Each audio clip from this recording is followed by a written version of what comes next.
ठीक है। ओम बापू नंदा चौर वालिया आपकी सदा ही जय। बोलो बाके बिहारी लाल की जय।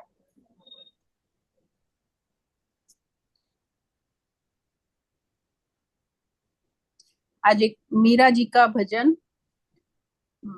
थोड़ा मारवाड़ी उसमें है पर समझ आ जाएगा। उसके बाद फिर गीता जी का एक श्लोक श्रवण करेंगे। मोहन आओ तो सही, गिरवर आओ तो सही, माधव रे मंदिर में मीराबाई एकली खड़ी। माधव रे मंदिर में मीराबाई एकली खड़ी। मोहन आओ तो सही, गिरधर आओ तो सही, माधव रे मंदिर में मीराबाई एकली खड़ी। एकली खड़ी रे मीरा, एकली खड़ी।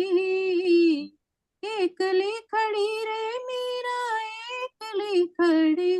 मोहन आओ तो सही, गिरधर आओ तो सही, माधव रे मंदिर में मीराबाई एकली खड़ी।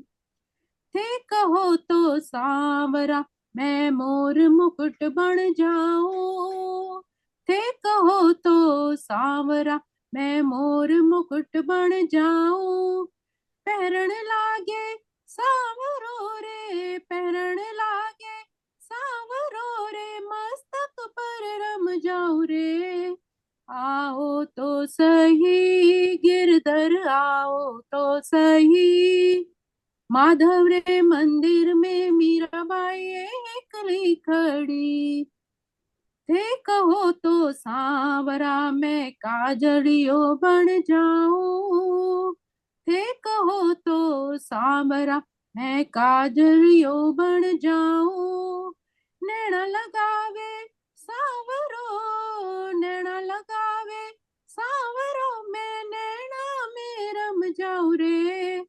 आओ तो सही, गिरधर आओ तो सही, माधव रे मंदिर में मीराबाई एकली खड़ी। थे कहो तो सांबरा, मैं जल जमना बन जाऊं। थे कहो तो सांवरा, मैं जल जमना बन जाऊं। नावण लागे सांवरो रे, नावण लागे सांवरो रे, अंग अंग में रम जाऊं रे। आओ तो सही, गिरधर आओ तो सही, माधव रे मंदिर में मीराबाई एकली खड़ी। ते कहो तो सांवरा, मैं पुष्पहार बन जाऊं। ते कहो तो सांवरा, मैं पुष्पहार बन जाऊं। कंठ में पहने सांवरो रे, कंठ में पहने सांवरो रे, हिवड़े में रम जाऊं रे। आओ तो सही, मोहन आओ तो सही, माधव रे मंदिर में मीराबाई एकली खड़ी। माधव रे मंदिर में मीराबाई एकली खड़ी। हे कहो तो सांवरा, मैं पैजनिया बन जाऊं। थे कहो तो सांवरा, मैं पैजनिया बन जाऊं। चरण में लागो सांवरे रे, चरण में लागो सांवरे, में चरणा में बस जाऊं रे।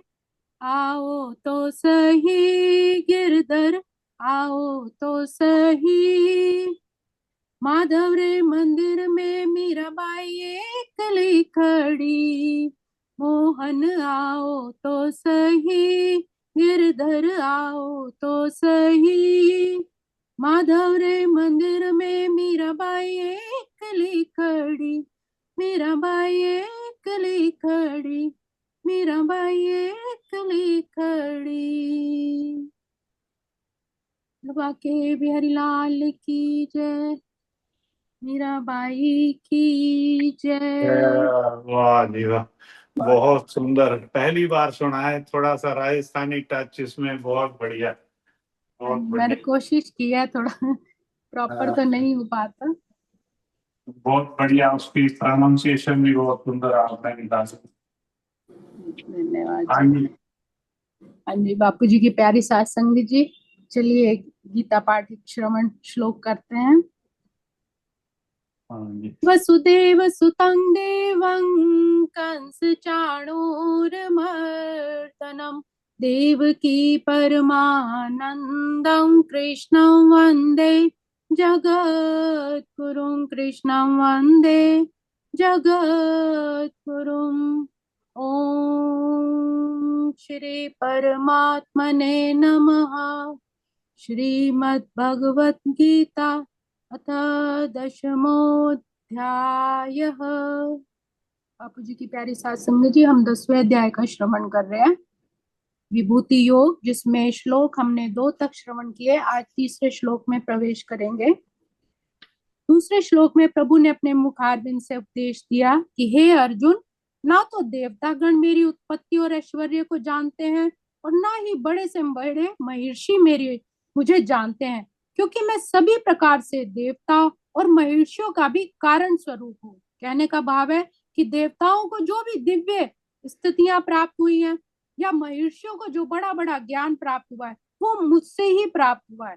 किंतु वो मेरे जन्म लेने का, मेरे क्रियाकलापों का, मैं क्यों मनुष्य के रूप में इस पृथ्वी पर आता हूँ और कैसे विस्मयजनक कार्य करता हूँ, मेरी महिमा को नहीं समझ पाते। उनकी इंद्रियां सिर्फ मेरे बाह्य को ही, माया को ही समझ पाती है। अर्थात कहने के लिए, बड़े से बड़ा देवता या बड़े से बड़ा महर्षि क्यों ना हो, उस परम पिता की महिमा को जान पाना असंभव है। हम अपनी इंद्रियों से, अपनी अल्प बुद्धि से उसकी महिमा का नहीं पार पा सकते। भगवान को जानने के लिए दिव्य स्थिति में होना आवश्यक है, अर्थात हमारे मन, बुद्धि, चिंतन में उस परमात्मा का लगातार सिमरन होना आवश्यक है। जब हम उन्हें लगातार अपने मन में, सिमरन में धारण करते हैं, तभी उनके वास्तविक रूप को समझ सकते हैं। केवल भक्तगण ही जो परमात्मा को की पूर्ण शरण ग्रहण कर लेते हैं, उनके भगवत कृपा से समझ पाते हैं कि कृष्ण सर्वश्रेष्ठ है या परमात्मा सर्वश्रेष्ठ है। अर्थात जब आप पूरी तरह से समर्पित हो जाते हैं उस परमात्मा के लिए, आपके मन में श्रद्धा, भक्ति भाव उत्पन्न हो जाती है, अपना सब कुछ उस मालिक की शरण में आप समर्पित कर देते हैं, तब परमात्मा कृपा करके, तो कृष्ण अपनी कृपा करके ऐसा ज्ञान देते हैं कि फिर कोई उन्हें समझ पाता है। जो उनके प्रेमी है, जिनके मन में श्रद्धा है, वो ही उस परमात्मा को जान पाते हैं, अन्यथा नहीं। अगला श्लोक, श्लोक क्रमांक 3। यो माम जन्मनादिं च वेत्ति लोकमहेश्वरम् असम्मूढः समृत्येषु सर्वपापैः प्रमुच्यते। प्रभु तीसरे श्लोक में अपने मुखारबिंद से कह रहे हैं कि जो मुझे अजन्मा, अनादि, समस्त लोगों के स्वामी के रूप में जानता है, मनुष्य में केवल वही मोह रहित और समस्त पापों से मुक्त हो पाता है। अर्थात हम कह तो देते हैं अजन्मा, अनादि, अविनाशी, लेकिन इनका स्वरूप क्या है? अजन्मा, जिसका जन्म ही नहीं हुआ। इसीलिए उनका कहा जाता है, महापुरुषों, हम मनाते तो हैं, जन्माष्टमी मनाते हैं, रामनवमी मनाते हैं, लेकिन वास्तव में उनका प्राकट्य होता है। वो प्रकट होते हैं अपने दिव्य स्वरूप से, अवतार के रूप में जन्म लेते हैं। वो गर्भ, माता के गर्भ से जन्म नहीं लेते। अनादि, अनादि का मतलब बहुत पहले, प्राचीन, जब ये सृष्टि नहीं थी, सूर्य चंद्रमा कुछ भी नहीं थे, तब से, जिसका हम पार ही नहीं लगा सकते कि वो ऊर्जा स्रोत कहाँ से आ रहा है। अनंत, अर्थात कहाँ ये ऊर्जा समाप्त हो रही है, हम नहीं समझ सकते। और जो इन चीजों को समझ लेता है कि चर अचर में उस अविनाशी शक्ति का प्रारंभ, उद्गम कहाँ से हुआ, वो कहाँ जा रही है, कैसे सारी सृष्टि में विद्यमान है, जो ये जान लेता है, वो फिर सभी इस संसार की मोह वाली वस्तुओं से अपना नाता तोड़ लेता है और पापों से मुक्त होकर उस परमात्मा की शरण ग्रहण कर पाता है। यहाँ पर भगवान स्वयं अपना परिचय देते हुए बता रहे हैं कि अजन्मा अनादि, कि मैं अजन्मा अनादि अनंत हूँ, अर्थात मेरा कोई अंत नहीं है। मैं नियामक नियंता हूँ, अर्थात इस सृष्टि को पूरे नियमों से बांधने वाला भी मैं ही हूँ। कैसे दिन होगा, कैसे रात होगी, कैसे सभी जो ग्रह हैं उस चक्कर लगाते हैं अपनी अपनी कक्षा में, तो इन सब को, इस सृष्टि को चलाने वाला मैं ही हूँ। नियंता मैं हूँ, अर्थात उन सब चीजों को अपने संरक्षण में, अपने कंट्रोल में करने वाला भी मैं ही हूँ। अगर भगवान अपना कंट्रोल ना रखे तो कभी मनुष्य की मृत्यु ही ना हो, वो कहे मैं तो अजर अमर हो जाऊं, मैं जवान ही रहूं, कभी मेरे पर बुढ़ापा ही ना आए। तो ये एक नियम बनाया परमात्मा ने कि जो चीज उत्पन्न होगी, मध्य होगी, फिर उसका अंत भी होगा। जो हम 10 वर्ष पूर्व थे या जो अब हम आज हैं, या 10 वर्ष बाद हम क्या होंगे, हमारी स्थिति एक जैसी नहीं होगी। कभी ना कभी जो चीज उत्पन्न हुई है उसका अंत भी अवश्य होता है। सृष्टि और संपूर्ण ब्रह्मांड का निर्माता भी मैं हूँ। सृष्टि अपने नियम के अनुसार ही समस्त लोकों में बंधी हुई है। एक ऋतु के बाद दूसरी ऋतु आती है, सभी ग्रह सूर्य के चारों ओर चक्कर लगाते हैं। देखिए, चक्कर भी एक अपनी कक्षा में लगाते हैं, कोई भी ऑर्बिट किसी से टकराता नहीं है। असंख्य आकाश गंगाएं हैं, जो अनंत सृष्टि का नियता है वह परमात्मा लोक महेश्वर है। इसीलिए परमात्मा को लोक महेश्वर कहा गया है, जो इस संपूर्ण सृष्टि को एक नियम में बांधकर रेगुलेट करता है, चलाता है। क्या धरा हमने बनाई, क्या बुना हमने गगन, क्या हमारी ही वजह से बह रहा सुरभित पवन, या अगन के हम है स्वामी, नियंता है जगत आधार है, या जगत के सूत्रधारक नियामक नियामक संसार है। हमने क्या बनाया? हमने धरती नहीं बनाई, हमने गगन नहीं बनाया, हमने ये सुगंधित वायु नहीं बनाई, हमने अग्नि नहीं बनाई। हम इस संसार को बनाने वाले नहीं, मिटाने वाले नहीं, सूत्रधार नहीं, हम कुछ भी नहीं है। फिर भी हम अकारण ही अहंकार कर बैठते हैं कि ये सब कुछ हमारी वजह से हो रहा है। तो ईश्वर की बनाई किसी रचना का कोई भी अन्य रचयिता नहीं है। ऐसा आकाश, ऐसी धरती, ऐसी पवन कुछ और बना ही नहीं सकता, कोई और मनुष्य नहीं बना सकता।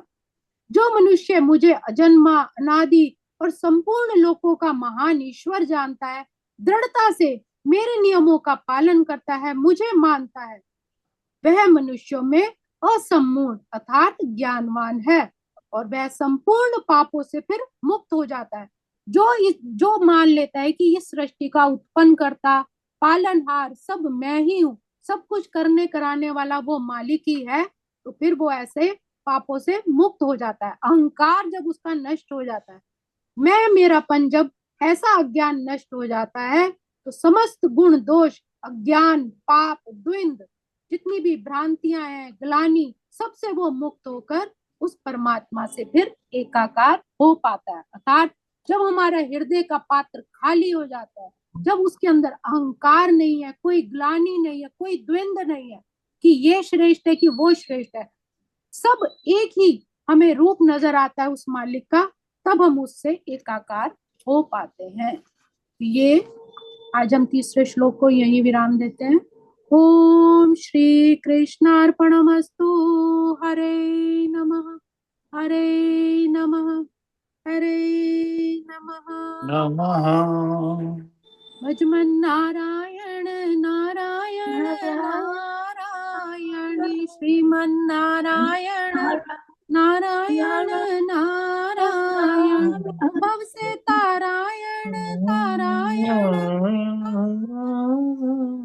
श्रीमन नारायण नारायण नारायण।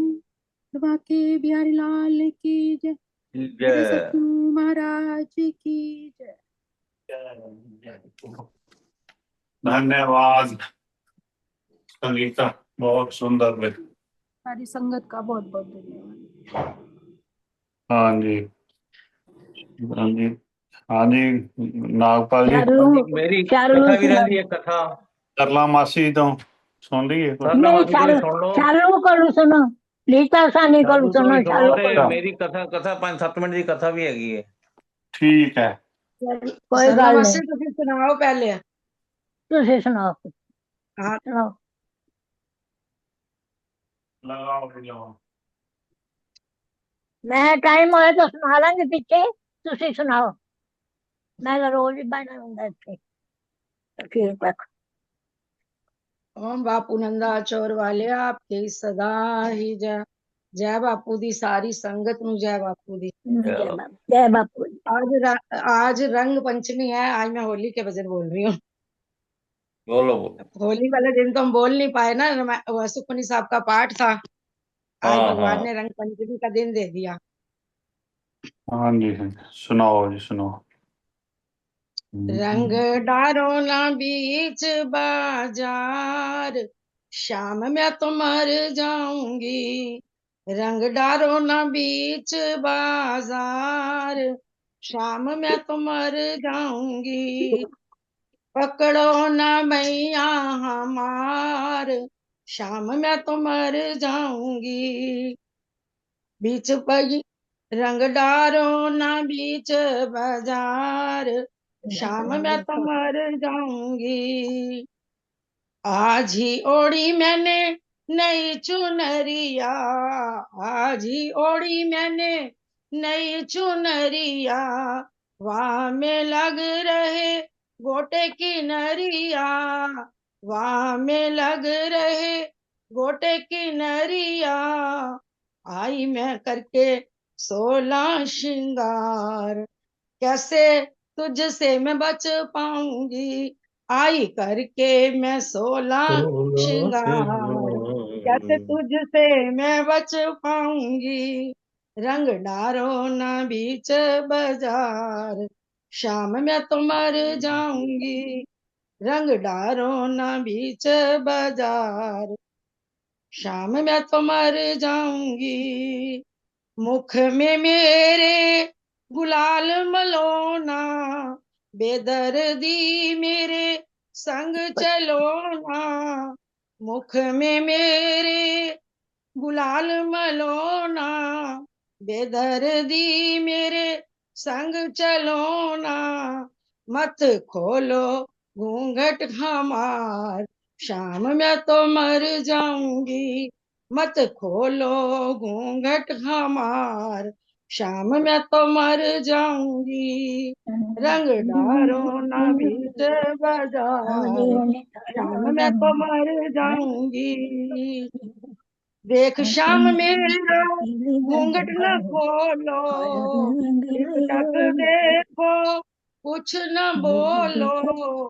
देख श्याम मेरा घूंघट न खोलो, टिक टक देखो कुछ न बोलो। मिले नैना से नैना हमार, जीते जी मर जाऊंगी। मिले नैना से नैना हमार, जीते जी मर जाऊंगी। रंग डारो ना बीच बाजार, शाम में तो मर जाऊंगी। इकली रह गई मैं मधुबन में, सखी सहेली कोई न संग में। इकली रह गई मैं मधुबन में, सखी सहेली कोई न संग में। हाय डरती हूँ देखो ना चेहरा हमार, शाम मैं तो मर जाऊंगी। डरती हूँ देखो ना चेहरा हमार, शाम में तो मर जाऊंगी। रंग डारो ना बीच बाजार, शाम में तो मर जाऊंगी। अब तो छोड़ दे हो रे काना, सास ननद का कहना न माना। अब तो छोड़ दे हो रे काना, सास ननद का कहना न माना। लौट के आऊंगी फिर, लौट कर आऊंगी अगली बार, शाम में तो मर जाऊंगी। लौट के आऊंगी अगली बार, शाम में तो मर जाऊंगी। रंग डारो ना बीच बाजार, शाम में तो मर जाऊंगी, बेदर्दी तो इलाज न आवे, मैं हूँ अनवेली मोहे काहे सतावे, बेदर्दी तो इलाज न आवे, मैं हूँ नवेली मोहे काहे सतावे, मान ले विनती आज, नहीं तो मैं मर जाऊंगी, मान ले विनती आज, नहीं तो मैं मर जाऊंगी, रंग डारो न बीच बाजार, शाम में तो मर जाऊंगी, पकड़ो ना भैया हमार, शाम में तो मर जाऊंगी। बोल होली के रसिया की जय। जय। बहुत सुंदर होली दा। सरला मासी सुनाओ। ये ऐसा था जब वृंदावन में कोई भी बरसाने में कोई शादी होती थी बहुत ना, बढ़िया। कोई नई आ- दुल्हन आती थी। आज आज रंग पंचमी है ना, आज के दिन भी होली अच्छा। लास्ट खेलते हैं। हाँ वाह। जी, वो एक छोटे से ऐसी महात्मा जी ने एक कथा करी थी, उसमें बताया कि जब भी कोई नई शादी होती थी ना वृंदावन में या बरसाने में, तो वो हमेशा उनको कहते थे तो घूंघट करके रखेगी, उठाएगी नहीं, क्योंकि वो कहते थे कि जहां इसकी नजर कृष्णा से लड़ गए अगर इसके नैना, तो ये फिर वापस घर ही नहीं आएगी। तो वहां पे जितनी भी गुजरी थी वो लंबा लंबा घूंघट करके घूमती थी कि कहीं कान्हा की नजर इन पे ना पड़ जाए या इनकी नजर ना पड़ जाए। लेकिन परमात्मा का प्रेम ऐसा होता था कि जिसको खींचना है उसको